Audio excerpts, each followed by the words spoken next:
முசுகுந்த சக்கரவர்த்தியை பற்றி மகாபாரதம், விஷ்ணு புராணம் போன்ற புராணங்களில் பல கதைகள் கூறப்பட்டுள்ளது. சிலப்பதிகாரம், திருவாலங்காடு செப்பேடு போன்றவை முசுகுந்த சக்கரவர்த்தி சோழ குலத்தின் முன்னோடி என கூறுகிறது. விதுமன் கந்தர்வலோகத்தில் வசித்த கந்தர்வன்.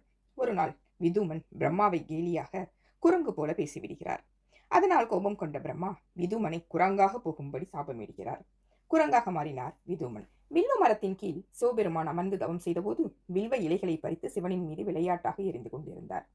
குரங்குக்கு அருள் புரிய ஆசை கொண்டார் சிவபெருமான். தெரிந்தோ தெரியாமலோ என்னை அர்ச்சித்து வழிபட்டாய், நீ அடுத்த பிறவியில் மாந்தாவின் மகனாக பிறந்து பெரும் சக்கரவர்த்தியாக திகழ்வாய் என ஆசிர்வதித்தார். தனக்கு சிவபக்தி என்றும் நிலைத்திருப்பதற்கு தன்னுடைய முகம் மட்டும் குரங்கின் முகமாகவே அப்போதும் இருக்க வேண்டும் என்ற அந்த குரங்கு கேட்டுக்கொண்டது. சிவபெருமானும் அப்படியே அருள் புரிந்தார். முசுகுந்தன் பரதகண்டத்தின் இச்சுவாகு குல மன்னர் மாந்தாவின் மகனாக பிறந்தார்.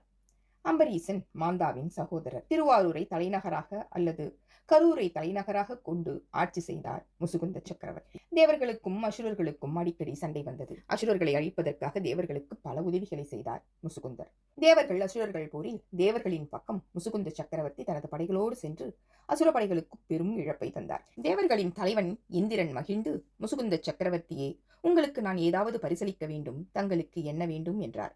நீங்கள் தினமும் வணங்கக்கூடிய மகாவிஷ்ணு தந்த அந்த விடங்கரை எனக்கு தர வேண்டும் என்றார். விடங்கர் பளிங்கு கல்லில் செய்யப்பட்ட சிறிய சிவலிங்கம். அதிர்ந்தே போனார் இந்திரன். பிறகு நாளை தருகிறேன் என்றார். அவர் வழிபட்ட விடங்கரை போல தேவசிற்பி மயனிடம் இன்னும் 6 செய்யச் சொன்னார். 7 விடங்கர்களை முசுகுந்த சக்கரவர்த்தியிடம் காட்டி உண்மையான விடங்கரை தாங்கள் எடுத்துக் கொள்ளுங்கள் என்றார். அதீத சிவபக்தனான முசுகுந்தன் மூல விடங்கரை சரியாக எடுத்தார். மலைத்து போன இந்திரன் 7 விடங்கரையும் முசுகுந்தரிடமே தந்தார். இந்திரலோகத்தில் இருந்து 7 விடங்கரை முசுகுந்த சக்கரவர்த்தி எடுத்துச் செல்ல தேர் ஒன்றை செய்து தரும்படி மயனிடம் சொன்னார் இந்திரன். பார்க்கடலில் விளைந்த தேவதாரு மரங்களைக் கொண்டு கடல் போன்று தேரை உருவாக்கி தந்தார். அந்த தேரே திருவாரூர் ஆழித்தேர்.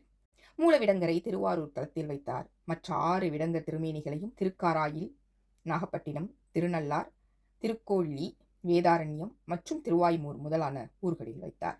இந்த தலங்கள் சப்த விடங்க திருத்தலங்கள் என்று போற்றப்படுகின்றது. திருவாரூர் தேர் ஆழித்தேர். ஆழி என்றால் பறந்து விரிந்த தேர்.